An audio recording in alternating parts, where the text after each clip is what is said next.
meu desejo de gritar pro mundo inteiro que aqui dentro do meu peito só quero queimar por ti.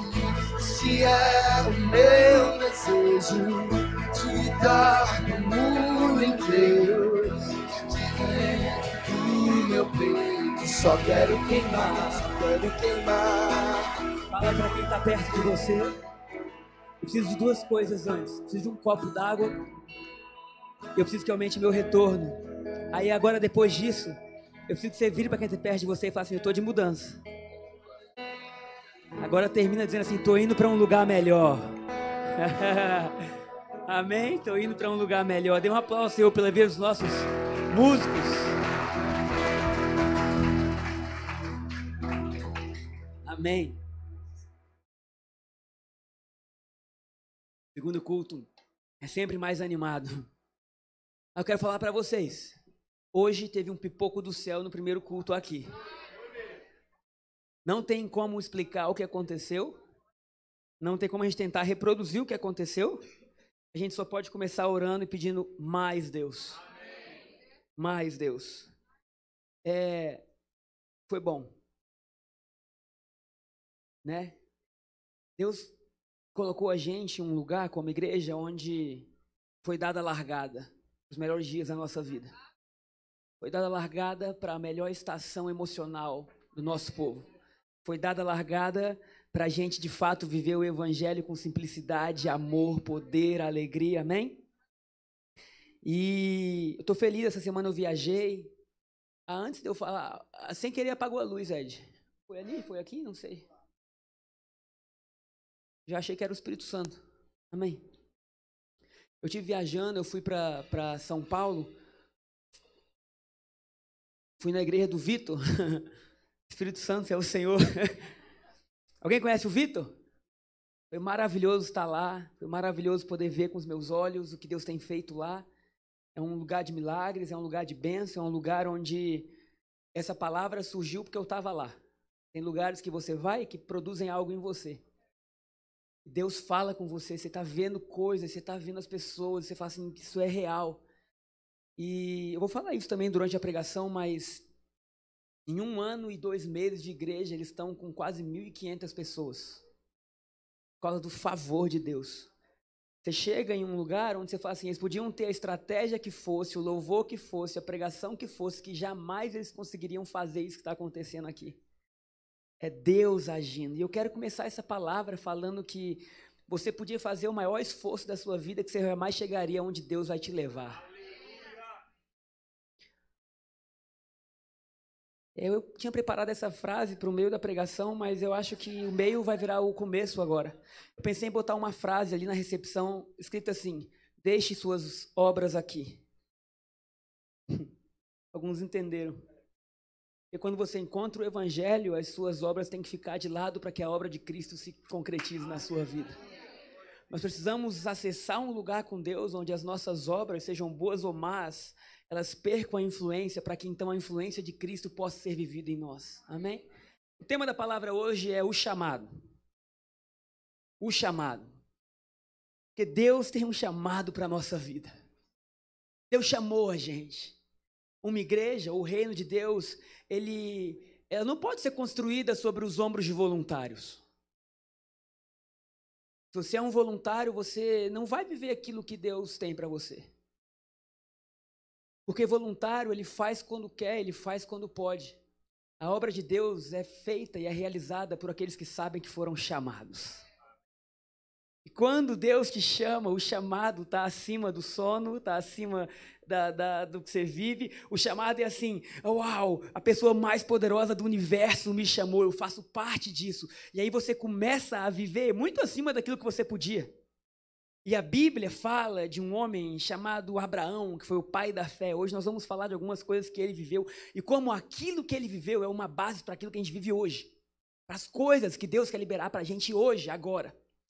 Então, o tema da pregação é o chamado. Gênesis capítulo 12, versículo 1.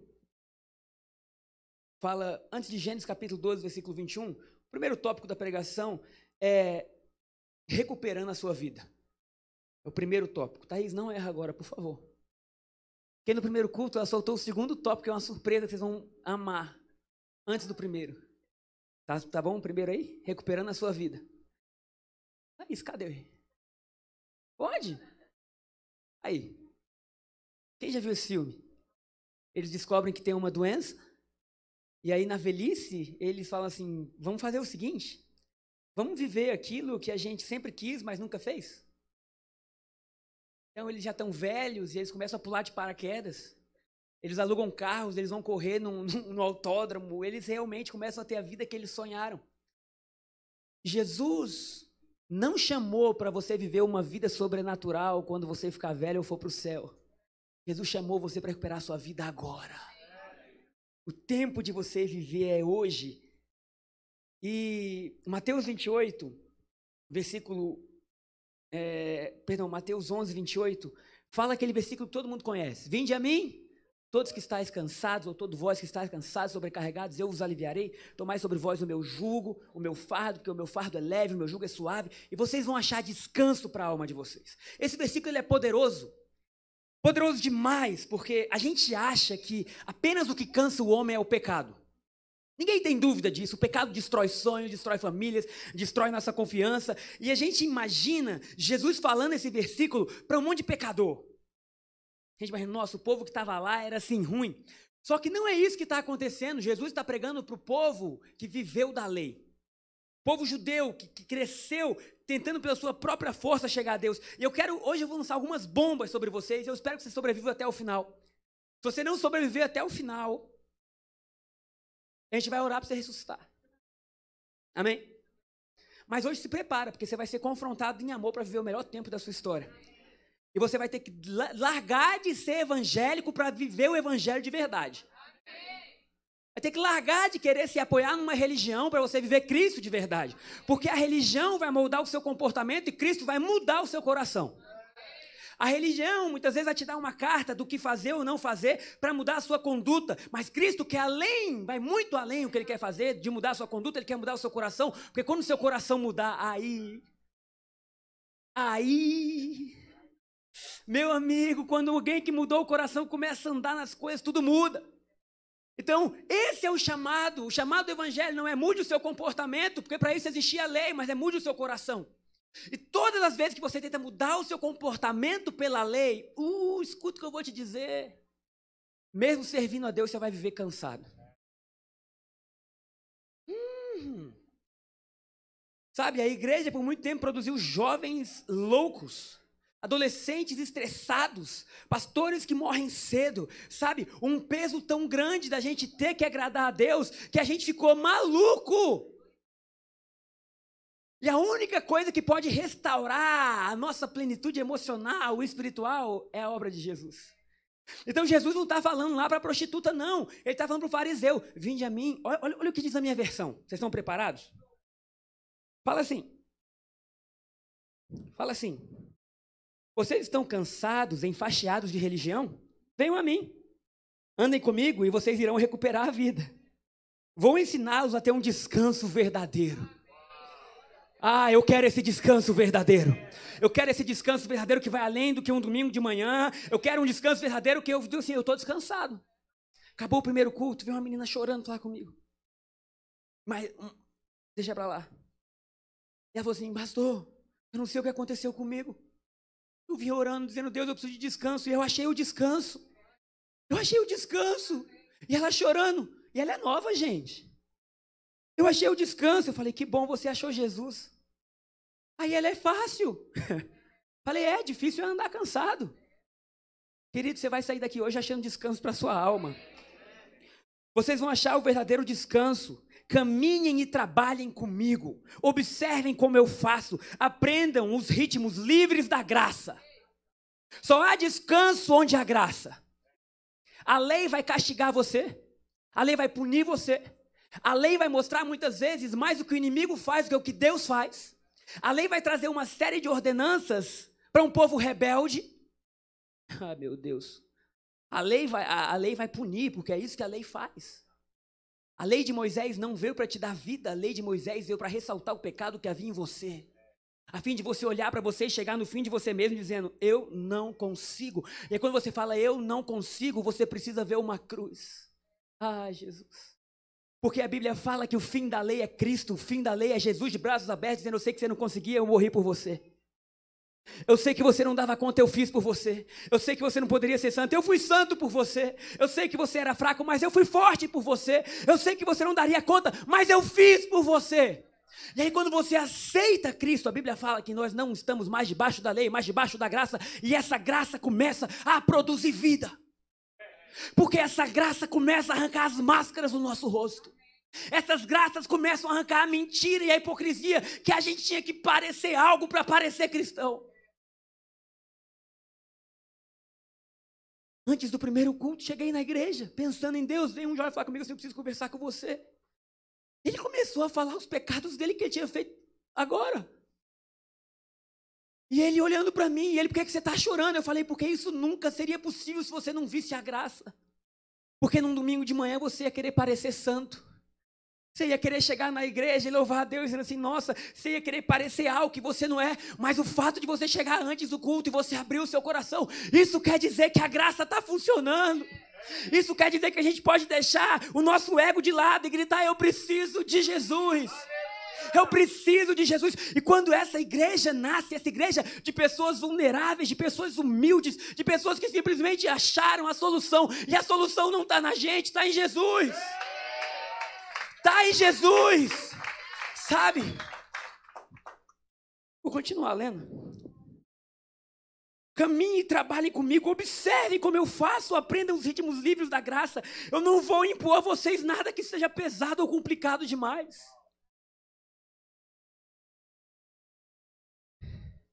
Sejam meus companheiros, vocês vão aprender a viver com liberdade e leveza. Teve uma menina que estava anos afastada de Jesus, começou a vir para a igreja, o pai dela orava para ela se converter. Ela falou, eu não sei nem mais quem ela é, mas eu sei que eu ouvi de alguém. A igreja tem crescido, amém? E aí chegou no meu ouvido que o pai dela falou assim, também naquela igreja é fácil. Foi a melhor frase do ano para mim. Porque ele está dizendo que aqui começou a acontecer o que diz esse versículo. Sabe, Jesus não pagou um alto preço para dizer, agora vocês pagam também. Agora o que era difícil vai ficar mais difícil, não. Ele pagou um alto preço para dizer, aprendam os ritmos livres da graça, aprendam a andar em liberdade, em leveza, porque o que era difícil vocês não conseguiam fazer, eu fiz, para que vocês tenham uma nova vida. Para que vocês voltem a respirar. Para que vocês saibam que quando vocês pecarem, vocês nunca mais vão correr de Deus, mas correr para Deus. A diferença da graça é que ela fala, você não é mais pecador, porque você se junta àquilo que você se identifica. Quando você se sente pecador, eu não sei se você está preparado para a próxima frase que eu vou falar agora. Porque a lei te torna pecador e o pecador se identifica com o inimigo. Toda vez que você acha que você é pecador, você vai se aproximar do diabo, meu irmão. Sabia disso? O que o pecador faz? Ele peca. Aí vem Jesus e fala assim, agora, vocês não são mais pecadores, vocês são santos. E porque nós somos santos, nós temos a tendência a nos aproximar de Deus de novo. Aleluia. E aí agora, quando a gente erra, a gente não corre de Deus, a gente corre para Deus. E canta, eu vou voltar para a casa do Pai, para os braços do Pai. Então, há um chamado para a gente recuperar a vida. Eu estou recuperando a minha, mais alguém? Vamos continuar.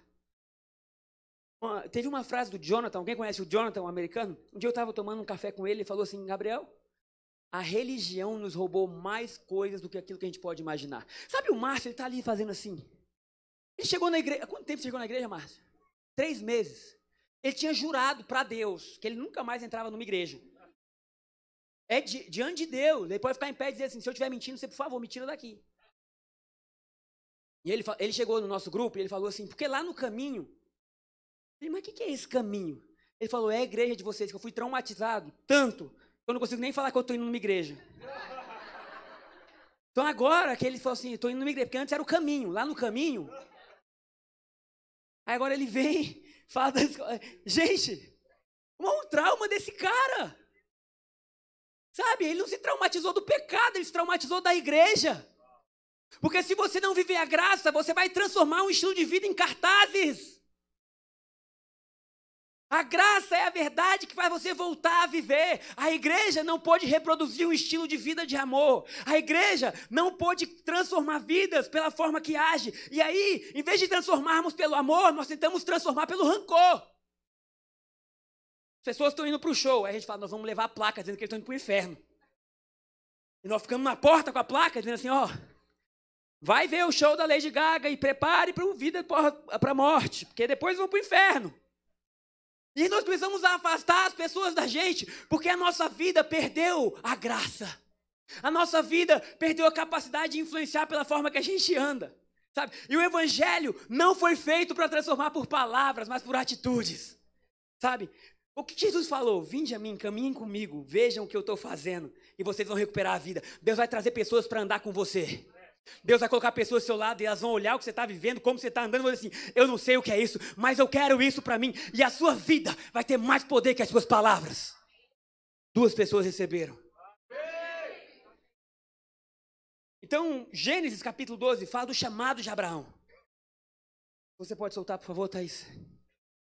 A palavra fala que o Senhor tinha dito a Abraão, na minha palavra fala assim, que o Deus verdadeiro tinha aparecido a Abraão e disse, deixe a sua terra natal, seus parentes e a família de seu pai e vá à terra que lhe mostrarei. Para um pouquinho. Quem é Abraão? É o pai do quê? Você não pensa que, como pode ser Abraão o pai da fé? Sendo que Jesus é o autor e consumador da fé? Como pode Abraão ser o pai da fé se ele viveu antes de Jesus? Não é? Como pode Abraão, esse Abraão, que foi transformado em Abraão, ser o pai da fé que começou depois dele? Fica com essa pergunta que no final a gente vai responder. Quero que você saia daqui pulando nas cadeiras.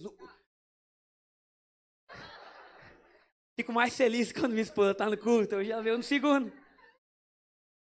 Quero que você suba nas cadeiras, que você celebre a vida, que você dance, que você pule. Então olha o que está acontecendo. Quando Deus aparece aí, esse Deus que apareceu é o mesmo Deus que nós estamos servindo hoje, amém?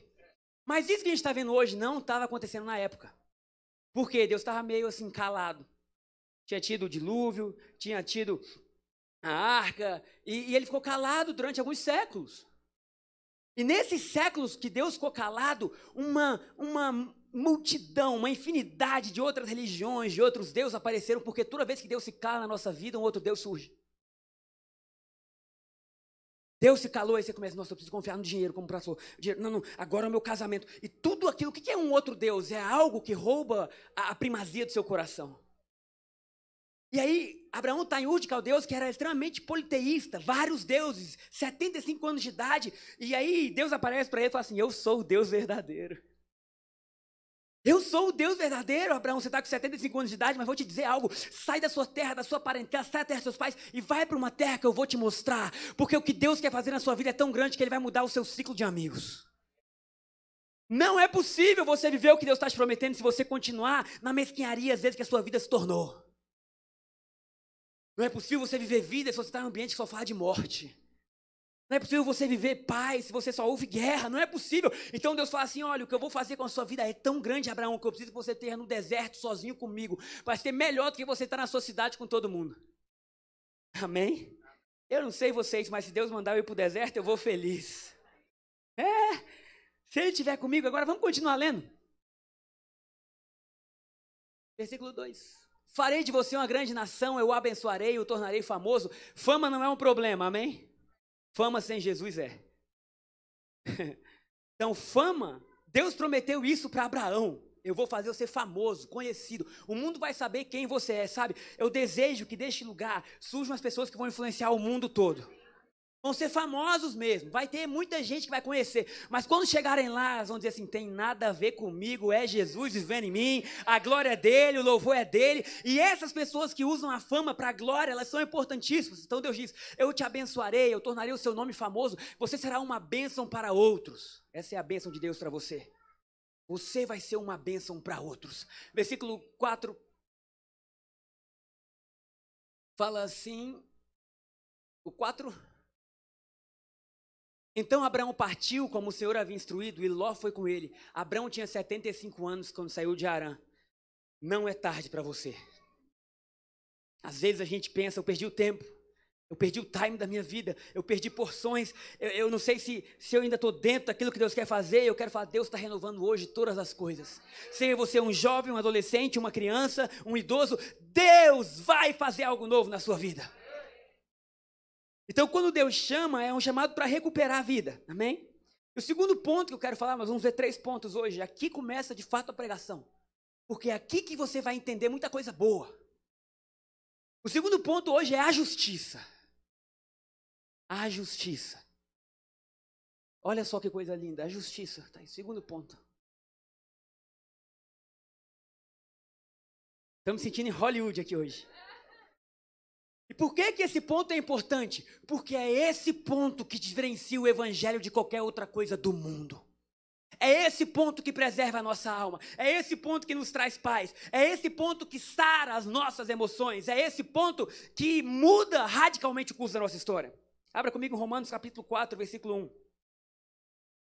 Romanos capítulo 4, versículo 1. Paulo está falando sobre esse Abraão.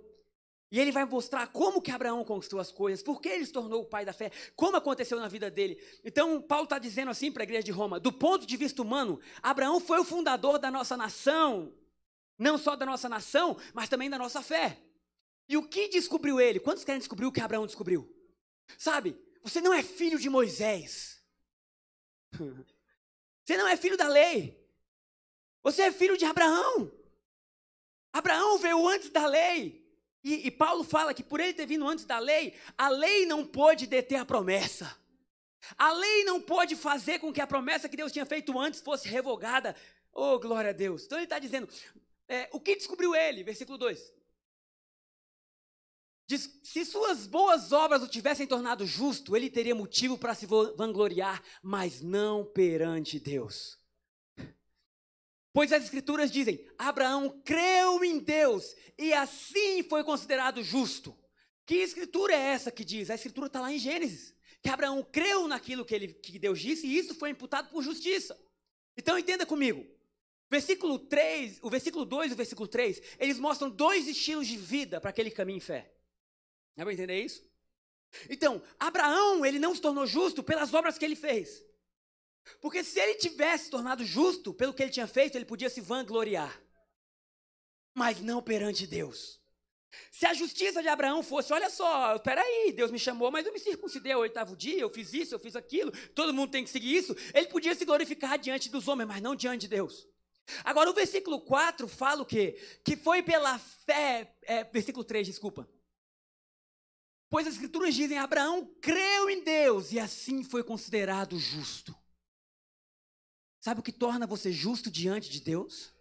Você crê. Você crê. A sua justiça não está imputada em quantas vezes você jejua por semana.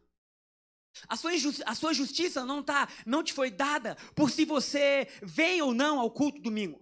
A sua justiça não te foi dada se você ora 1 hora por dia ou não. A sua justiça te foi dada porque você creu. E isso tira a igreja de uma base de performance e leva a gente a uma base de fé. Porque se a minha justiça me é dada pelo que eu faço, eu vou tentar ao máximo que eu puder fazer por merecer. Eu vou tentar me comportar, eu vou criar dentro de mim e perto de mim um ambiente que não é saudável. Eu vou julgar as pessoas, eu vou me julgar, eu vou ser infeliz. Eu lembro de uma pregação do Kent Reagan, que ele, na primeira fileira da sua palavra, existia um monte de gente, e ele pergunta para o Senhor assim, você é justo? E ele ainda não entendia a justificação por fé. E o Senhor fala assim, eu estou tentando ser. Durante 26 anos da minha vida eu tentei ser justo por obras. Alguém mais? Eu estou tentando ser. Se me perguntassem isso para mim há 5 anos atrás, antes de eu descobrir a graça que Jesus fez, eu diria assim, estou melhorando. Por quê? Porque a justiça, eu não entendia que a justiça me foi dada. Eu entendia que a justiça tinha que ser conquistada. E aí ele pergunta para o Senhor assim, você é homem?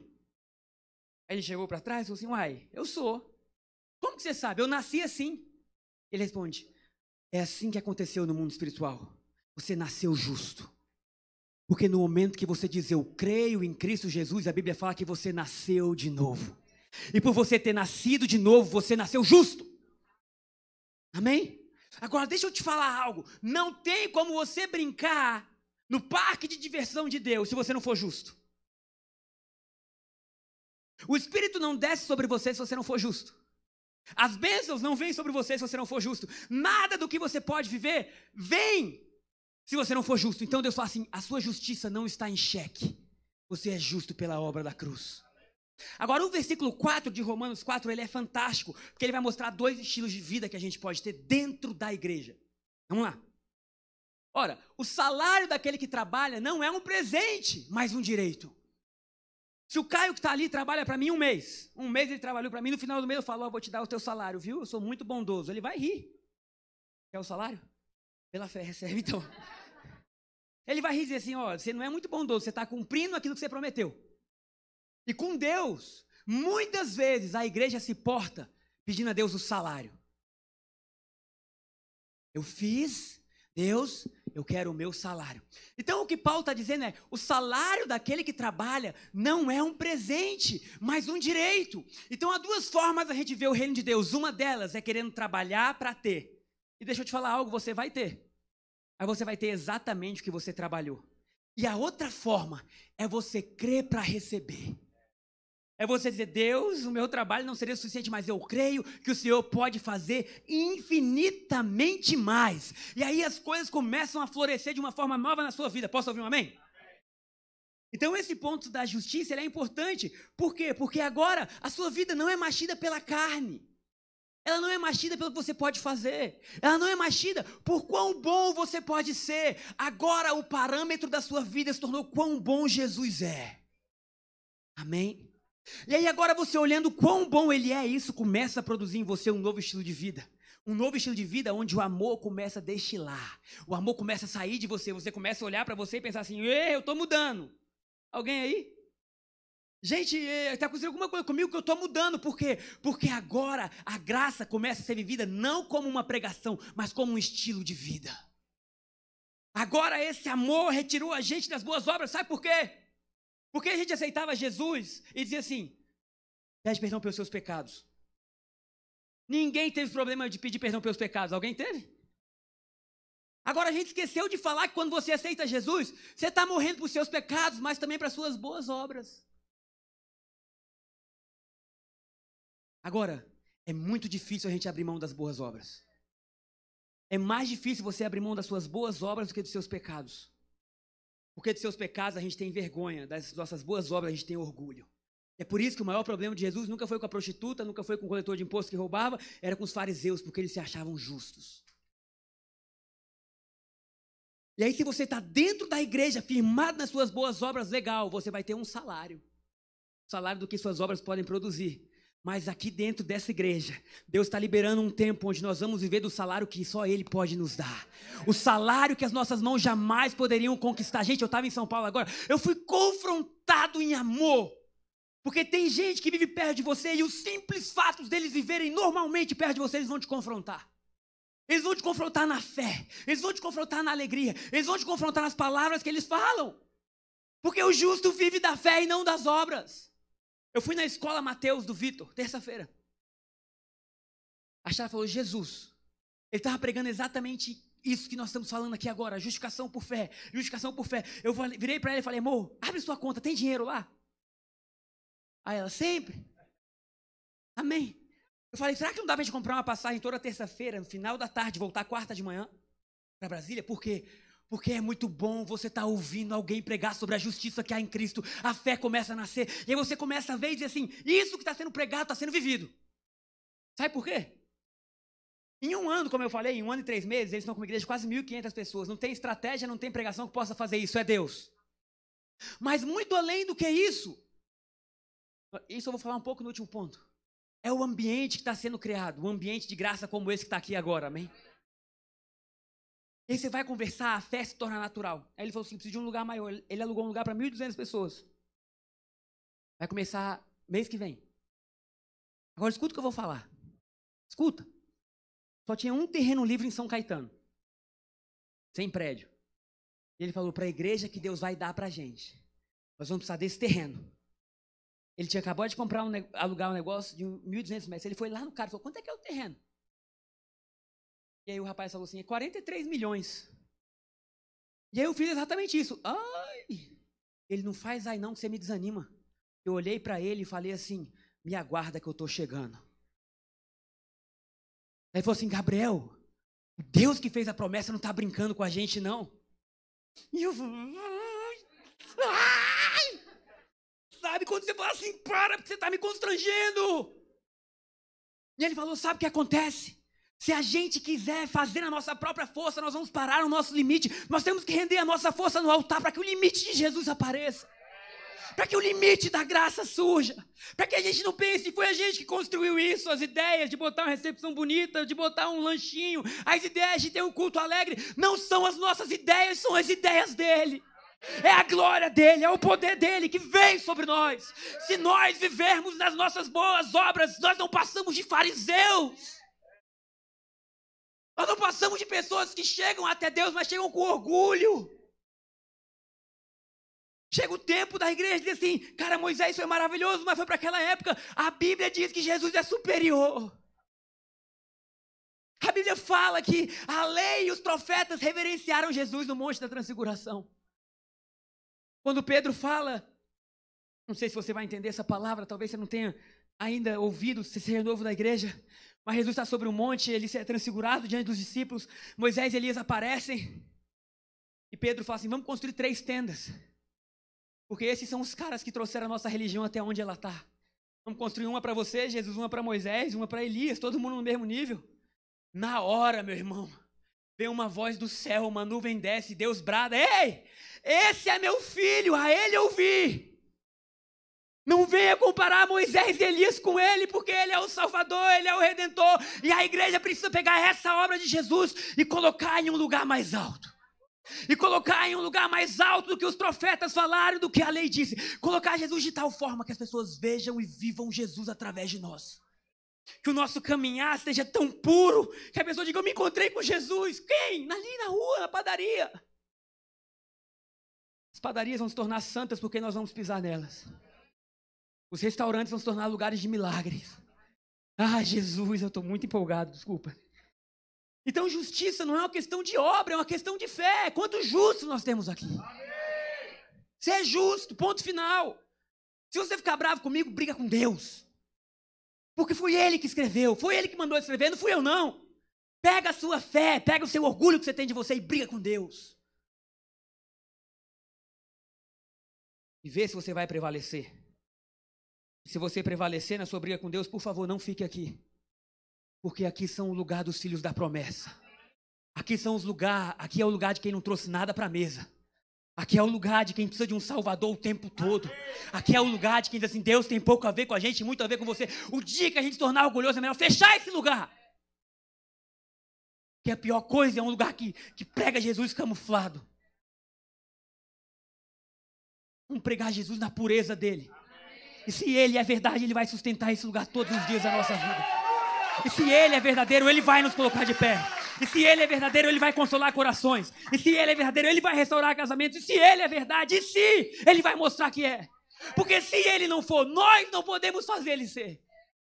O nosso passado nos condena. O nosso passado é terrível, seja você quem for. De orgulho, de avareza, de dureza. A gente não sabe amar, a gente não sabe perdoar, a gente não sabe nada. Quem somos nós para subir em um lugar como esse e achar que foi a gente que chegou aqui? Quem somos nós para ter o privilégio de anunciar Jesus? Certa vez um ministro de louvor foi subir para ministrar e falou, pastor, assim, eu não posso ir não. Que essa semana eu errei. O pastor olhou bem para ele e falou assim, quem disse que você podia subir antes? Quem disse que você podia subir aqui antes de você errar? Ou você sobe tomado pelo sangue de Jesus, ou por favor, não sobe lá não. Aleluia. É para você, é para mim esse sangue, essa realidade, essa vitória, esse gozo, esses ritmos livres. Então, como é que nós nos tornamos justos? É pela fé. Ser justo. A Bíblia fala muito pode por sua eficácia a oração do justo. A Bíblia fala que as bênçãos seguem os justos. Eu falei uma parábola do Rodrigo, a autoria dele, um poeta. No primeiro, na Escola de Fundamentos, ele falou assim, sabe o que disseram pra gente? E muitas vezes eu fui assim, vê se você se identifica. Disseram que pro cachorro que a bênção estava no rabo dele. E o que ele fez? Na escola, ele girou tanto que ele quase caiu depois, porque ele é ele. Vocês sabem que ele é meio assim, deixa ele. Mas um dia o cachorro cansou. E quando ele cansou, ele foi embora. E a bênção que ele procurava começou a seguir ele.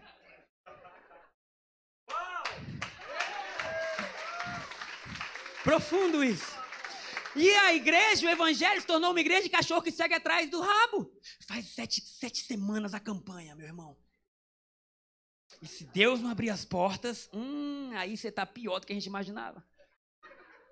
Jejua 40 dias. Eu não sou contra a campanha, eu não sou contra jejum.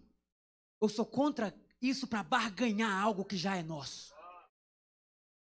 Aí está correndo atrás do rabo. Não, meu Deus, sabe? Esquece o seu esforço. Ou a obra da cruz é suficiente para mudar a sua família, ou nada do que você fazer vai dar jeito. Sabe por quê? Os islâmicos oram mais do que você. Se a oração mudar, a deles vai mudar também. Eles jejuam mais do que você. Vai na Índia e vê se você consegue viver como eles. Sabe qual é a diferença? O Deus que você adora está vivo. Essa é a diferença. É a diferença de quem você crê. Não é no seu jejum nem na sua oração. Não é. Amém. Está começando a queimar mais forte. Vocês não ficam em pé, não. Não é quanto tempo você jejua. É a fé naquele para quem você está jejuando. É você olhar para ele e falar, eu sei que não tem nada a ver comigo, é a sua obra.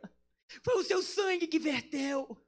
Foi aquela obra na cruz que a gente ainda não entendeu, que pagou todas as coisas. Então essa é a justiça. Durante muito tempo da minha vida eu não me sentia justo. Eu não me sentia porque eu olhava para minhas obras. E a pior coisa do mundo é um cristão que olha para as suas obras, ele vai ser pior do que a pessoa que não conhece Jesus. Durante bom tempo da minha vida eu não entendia que o evangelho era alegria, porque eu era mais triste do que quem não conhecia.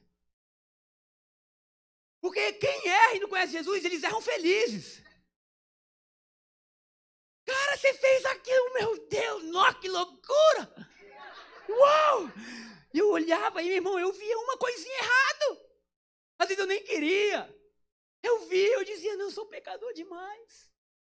Eu sou pecador demais, eu não posso, eu não dou conta. A minha velha natureza ainda estava viva, viva para mim, sendo que na verdade ela tinha sido morta com Jesus na cruz. O que eu precisava era mudar meus olhos. Aleluia. Quando você entende que a cruz ela é maravilhosa, não porque ela veio mudar a sua vida. A cruz não veio melhorar quem você era, não, meu irmão. Porque você não tinha remendo.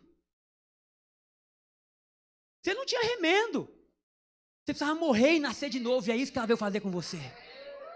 É por isso que 2 Coríntios 5 fala, uma nova vida. Aleluia, aleluia, uma nova vida. Aquele homem não existe mais, aquela mulher não existe mais, eu fiz de novo. Calma, aquela mulher não existe mais, aquele homem não existe mais. Continua olhando para Jesus e você vai ver que já aquilo que aconteceu no mundo espiritual vai se tornar real no físico. Posso ir para o terceiro ponto? O terceiro ponto é a herança. Você precisa ser livre da religião.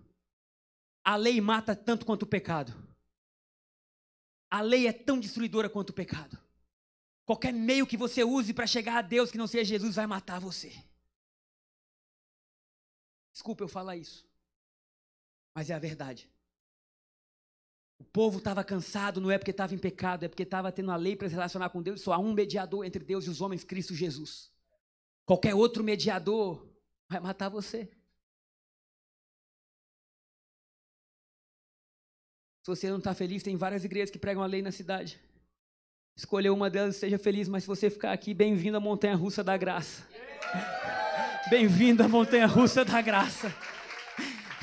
Bem-vindo às maiores coisas do mundo acontecerem com a gente e a gente não tem ideia de como aconteceu. Bem-vindo! Bem-vindo ao melhor tempo da sua história, porque somente quem morreu pode viver de novo. Somente quem sabe o que é perder a vida pode achar.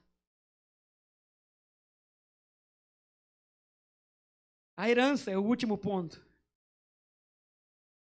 Porque Abraão nos deu uma herança. A herança de Abraão, o pai da fé. Quantos são da fé? Amém. Vocês estão parecendo melhor do que no início da pregação. A fé.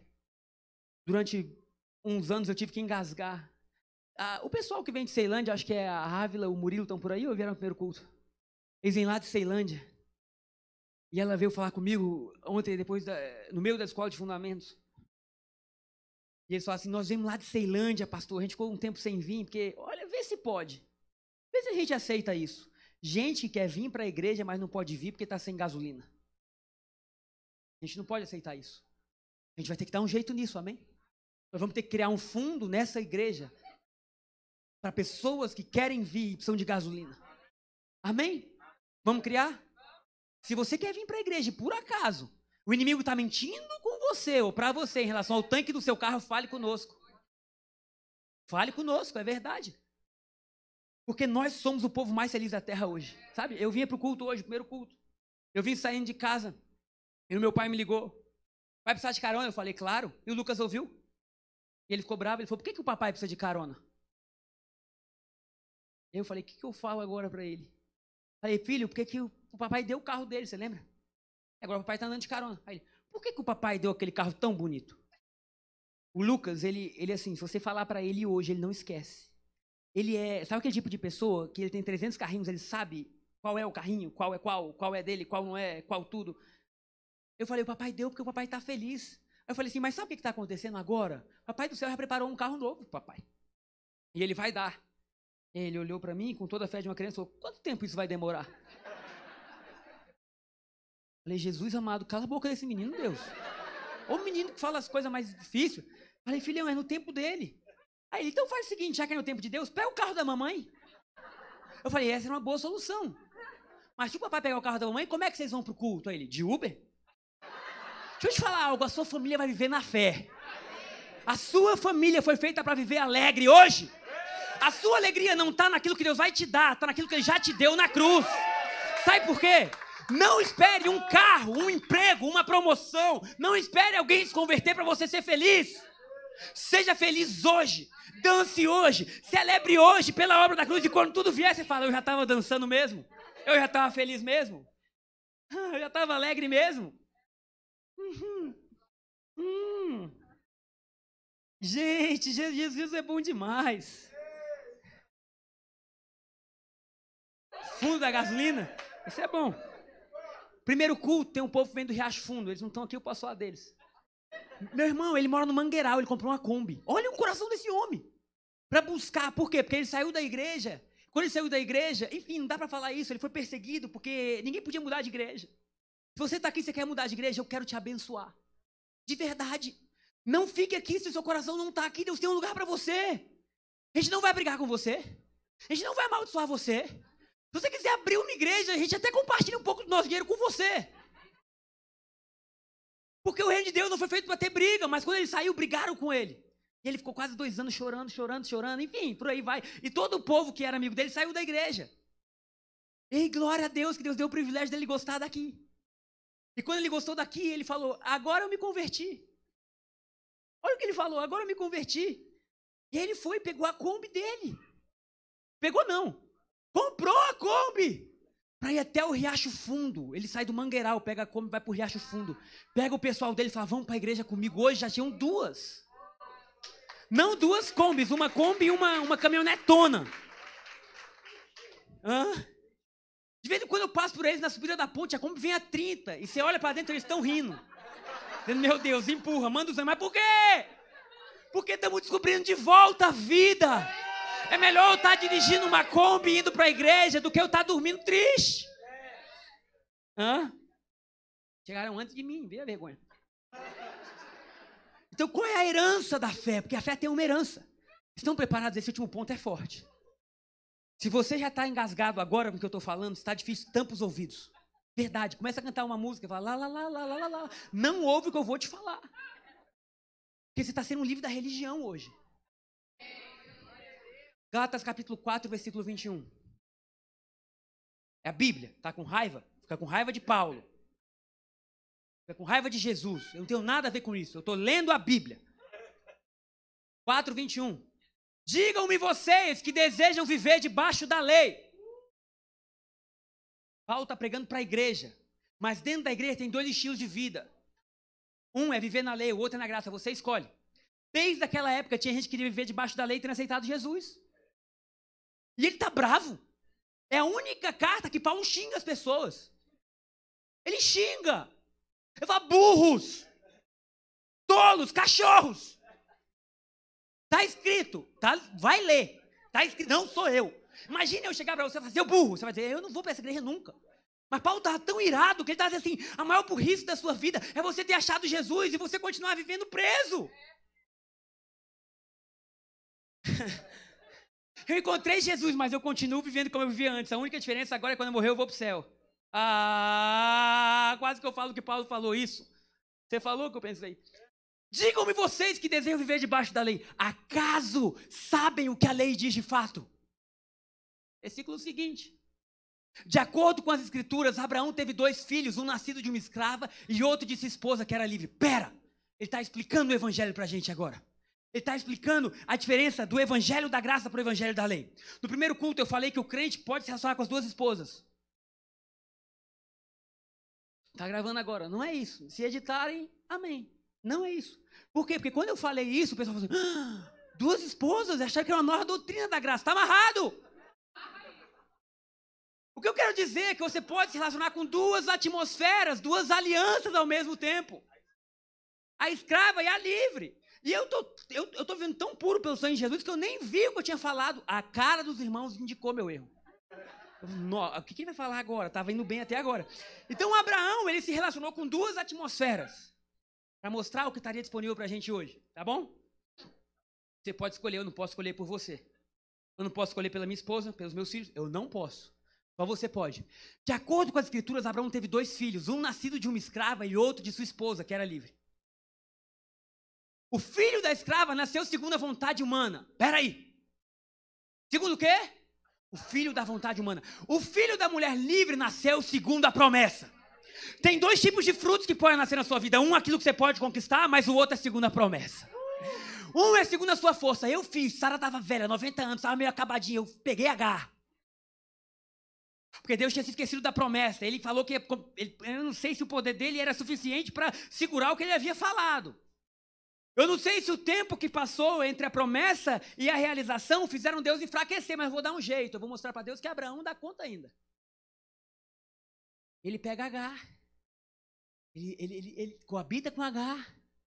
Mas nasce um filho segundo a vontade do homem. Entenda isso. Se você é um cristão e crê em Cristo Jesus e se relacionar com as leis, vão nascer filhos. Mas esses filhos vão ser escravos. Diz assim, meu Deus. Porque a fé, ela produz. Se você se relacionar com a lei, vai ser gerado filhos na sua vida. Mas vai ser o filho do seu esforço. O filho daquilo que você podia fazer. Mas o filho da mulher livre é a segunda promessa. Quantos querem viver a segunda promessa?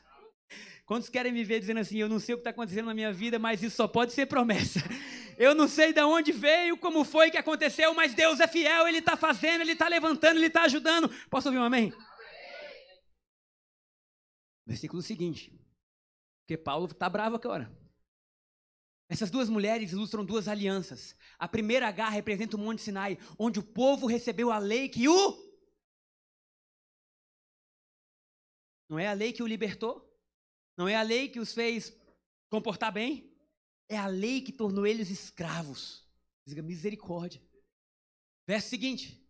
E Agar, que é o Monte Sinai, que é o Monte Sinai na Arábia, representa Jerusalém de agora, pois ela e seus filhos vivem sobre a escravidão da lei. Versículo 26. A segunda, Sara, representa Jerusalém celestial. Aleluia. Ela é a mulher livre, é a nossa mãe. Verso seguinte.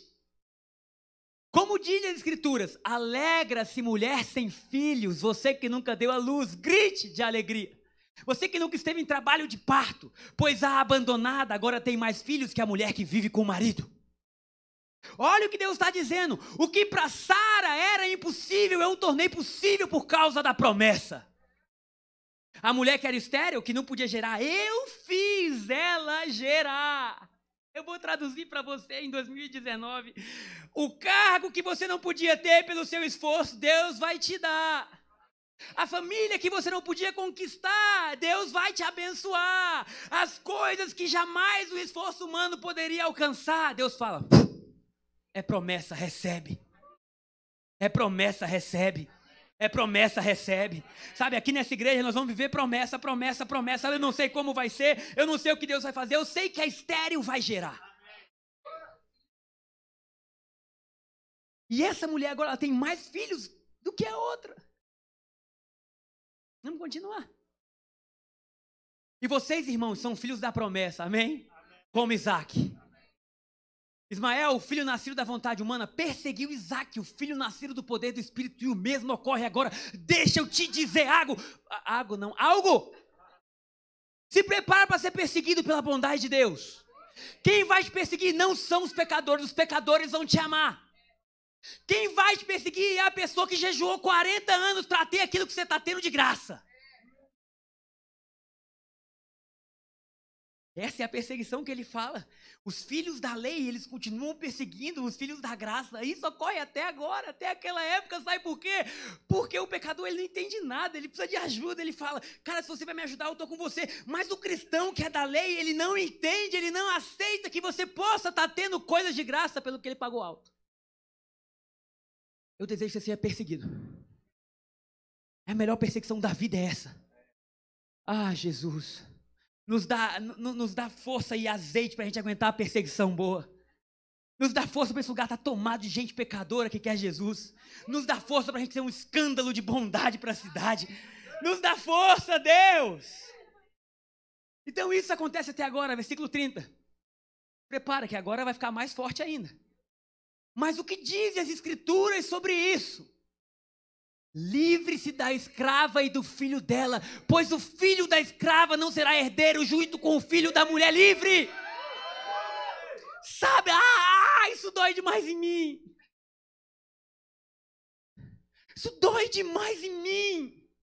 Se não dói em você, tomara que você esteja muito na graça. Tomara, Deus. Porque se você não está vivendo na graça, tudo que você está construindo, quando chegar o dia do juízo, ele vai falar, isso é filho da lei, é filho do teu esforço, pode deixar fora, entra só você aqui no céu. Quando eu vi isso lá, quando acabou a pregação, foi tipo o primeiro culto. Não teve tempo para orar, era 10h30 da noite, ele foi por quase 2h30. O tempo que eu tive foi me botar de joelho e dizer assim, Deus, me perdoa. Porque a minha primeira célula abriu aos 13 anos de idade, eu fui ungido pastor aos 19. Deus, eu achei que eu estava trabalhando tanto para o Senhor, se em algum momento eu tirei os olhos da sua bondade, coloquei os olhos em mim, me perdoa, Deus. Mas começa algo novo na minha vida. Começa algo que vai além do meu esforço. Começa algo que seja a sua presença. Por quê? Porque eu não quero chegar no dia do juízo e ele falar, Gabriel, você trabalhou bem, mas foi tudo na sua força. Faz o seguinte, aqui não entra isso. A Bíblia dizendo, o que diz as escrituras? Livre-se da escrava e do filho dela, pois o filho da escrava não será herdeiro junto com o filho da mulher livre. O que a lei, o que a escravidão produz, não pode andar lado a lado com o que a graça produz.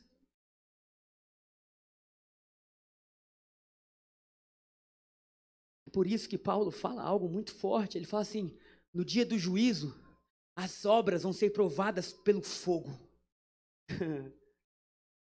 E aquilo que for madeira, feno, palha, vai ser tudo queimado. Somente aquilo que for ouro. Somente aquilo que tiver sido sobre o fundamento vai permanecer.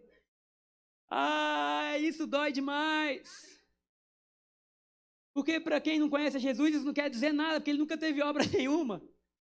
Ele nunca sabe o que foi você fazendo o seu próprio esforço. Ele nunca sabe o que foi você praticamente ficar grisalho por causa da igreja. Sabe, queridos, o que eu posso falar para vocês é que eu mudei.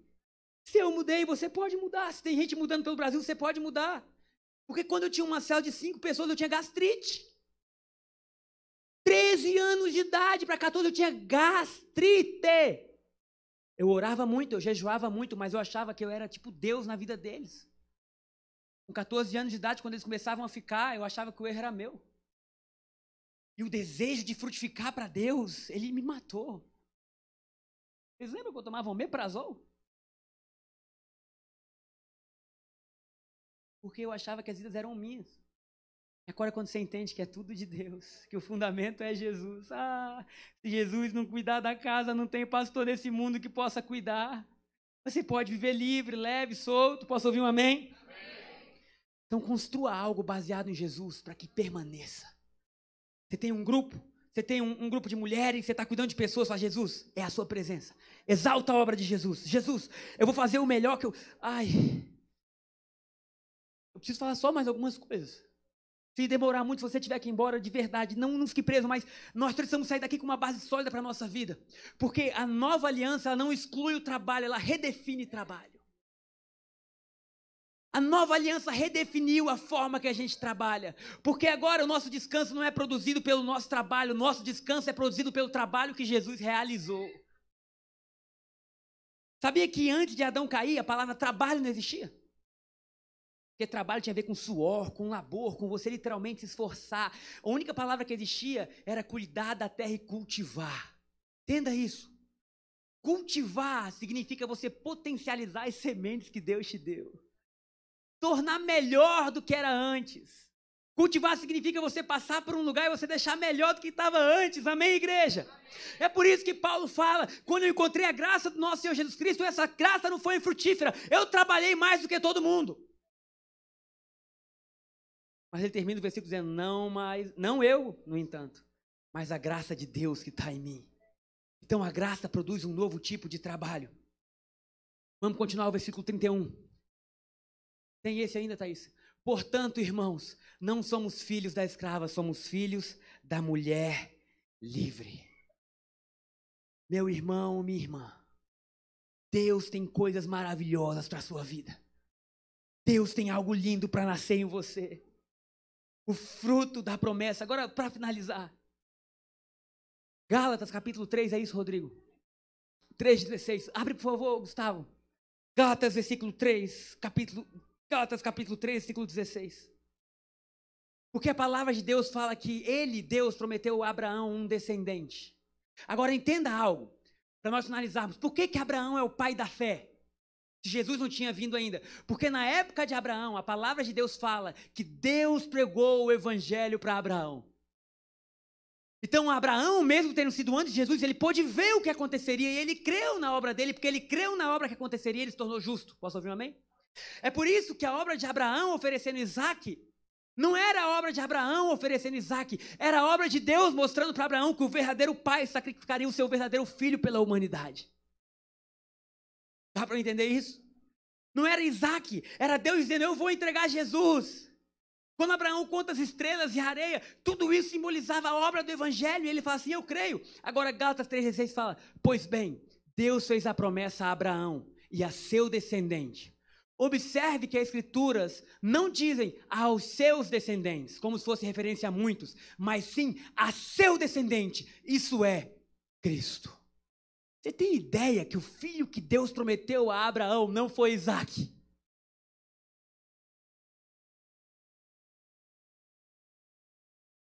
Tem ideia que o filho que Deus prometeu a Abraão era Cristo? É por isso que ele é o pai da fé. Não são os descendentes.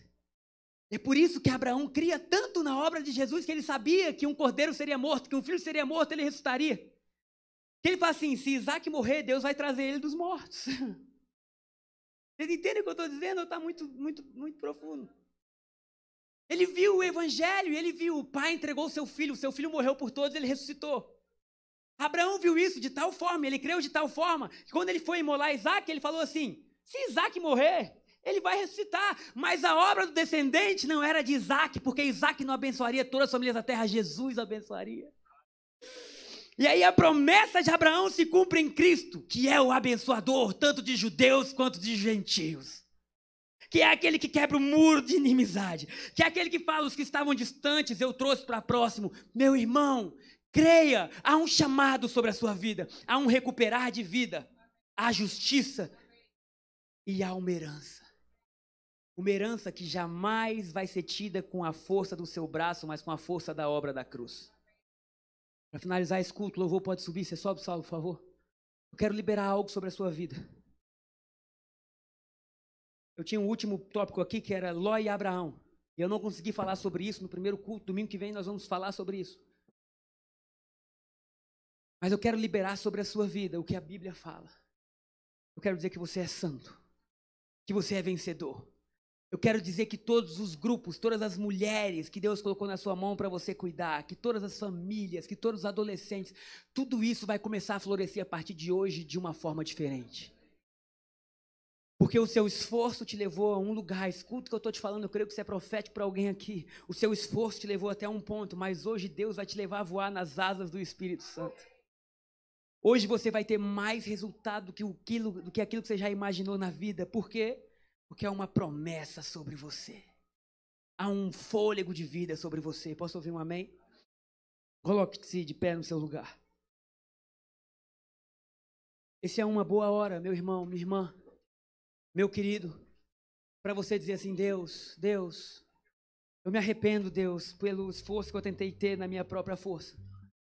Eu me arrependo, Deus, pelas coisas que eu tentei fazer somente em mim. Eu me arrependo quando eu deixei de lado a obra da cruz, a promessa.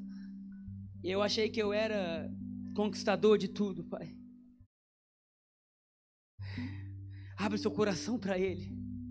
Deixa, pelo poder do Espírito Santo, Ele produzir o cumprimento da promessa em você. Deixa, pelo poder do Espírito Santo, Ele produzir o que só Ele pode fazer.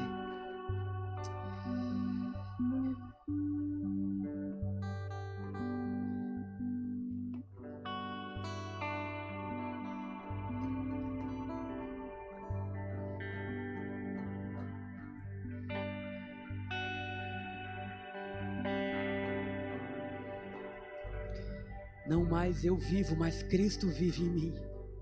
Cristo vive em mim. Há um chamado sobre a sua vida. Os seus ombros carregam a presença de Deus. Há um poder no seu sorriso. Há um poder em tudo aquilo que Ele sonhou para você. Ele está chamando você para partilhar de algo novo nessa manhã.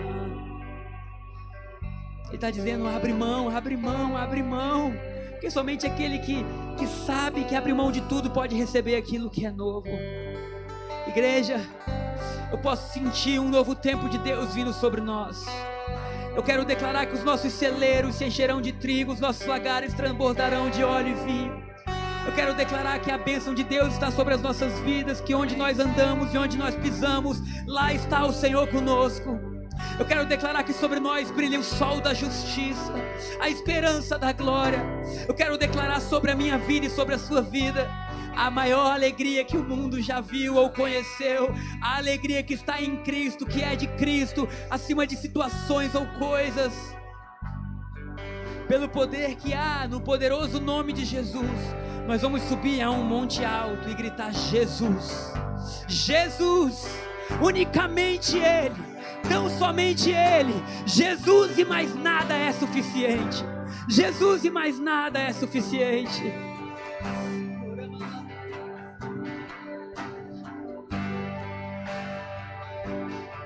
Jesus, não há nome mais doce, não há nome mais santo, não há nome mais digno, não há nome mais digno. Jesus.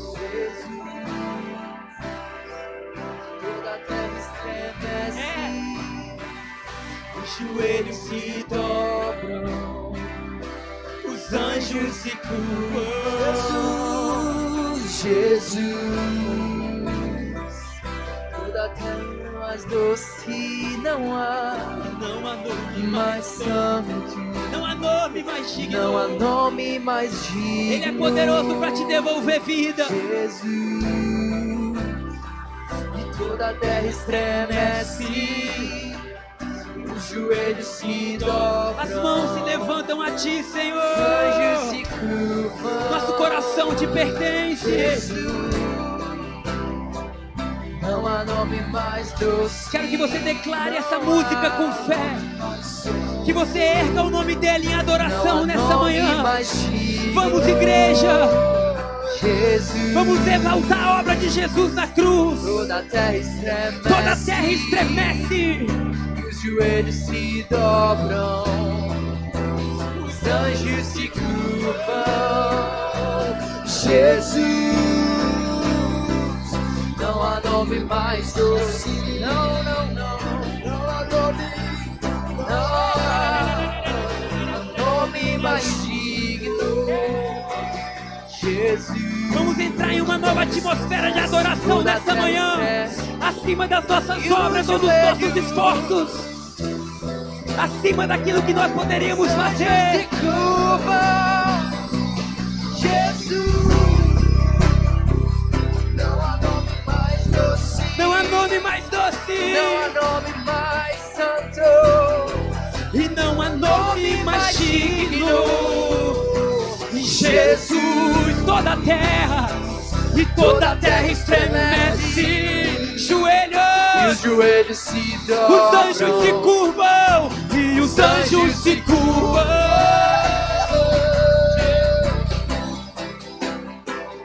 Não há nome mais doce, não há nome mais, não há nome mais digno. Jesus, toda a terra estremece, os joelhos se dobram, os anjos se curvam. Jesus, Jesus. Queridos, nós já estamos encerrando, já o pastor Gabriel vai dar a bênção, mas vamos fazer algo que vem do coração de Deus, que alegra o coração de Deus. A palavra de Deus nos assegura que nós temos poder na nossa palavra. A nossa palavra pode gerar vida em uma situação de morte, como também pode trazer morte em uma situação de vida. Mas no nosso caso, ela vai trazer vida em qualquer situação de morte, amém? Então os músicos vão continuar adorando. E eu vou te pedir um favor, sai do teu lugar, ora por alguém, diga alguma palavra que libere vida sobre a vida daquela pessoa que você vai botar a mão no ombro, amém? Se movimente agora em nome de Jesus. Você tem uma palavra de vida, acredite, é Deus no teu interior. Comece a se movimentar agora e vamos fazer aquilo que está no coração de Deus. Libere uma palavra de vida, de alegria, de poder e graça. O que a história nunca viu, vem cumprir o descrito em Joel. Aviva-nos em fazer o que nenhum homem fez, em fazer o que a história viu, vem cumprir o descrito em Joel. Aviva-nos e vem fazer o que nenhum homem fez, vem fazer o que a história nunca viu, vem cumprir o descrito em Joel. Aviva-nos e fazer o que nenhum homem fez, vem fazer, vem cumprir o descrito em Joel. Aviva-nos.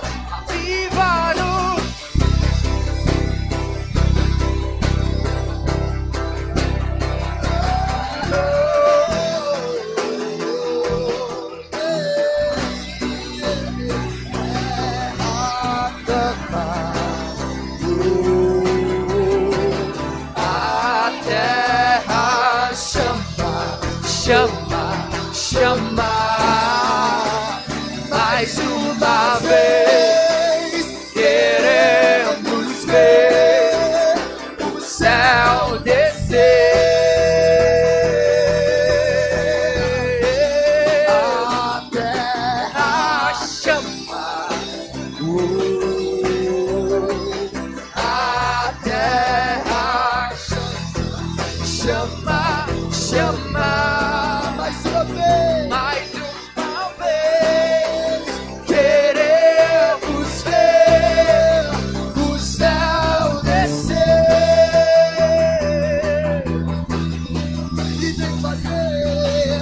E vem fazer o que nenhum homem fez, vem fazer o que a história nunca viu, vem cumprir o descrito em Joel. Aviva-nos, vem fazer o que nenhum homem fez, vem fazer o que a história nunca viu, vem cumprir. Aviva-nos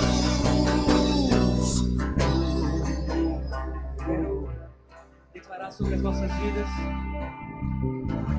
Talvez você estivesse cansado, sobrecarregado, talvez você precisasse de descanso hoje. Se você puder levantar a sua mão aí no seu lugar hoje, agora, para receber essa bênção que Deus vai liberar, amém? Vocês estão cansados, enfastiados de religião? Venham a mim, andem comigo e irão recuperar a vida. Vou ensiná-los a ter um descanso verdadeiro. Caminhem e trabalhem comigo. Observem como eu faço. Aprendam os ritmos livres da graça. Eu não vou impor nada a vocês que seja muito pesado ou complicado. Sejam meus companheiros e vocês aprenderão a viver com liberdade e leveza. Pai, é debaixo da sua bênção e da sua promessa que nós encerramos esse culto hoje. Eu quero liberar, recupere a vida agora. Em nome de Jesus, recupere a sua vida. Entre no descanso, entre na obra consumada de Jesus. Essa é a nossa oração e declaração dessa manhã. No nome de Jesus, amém e amém. Dê um aplauso ao Senhor.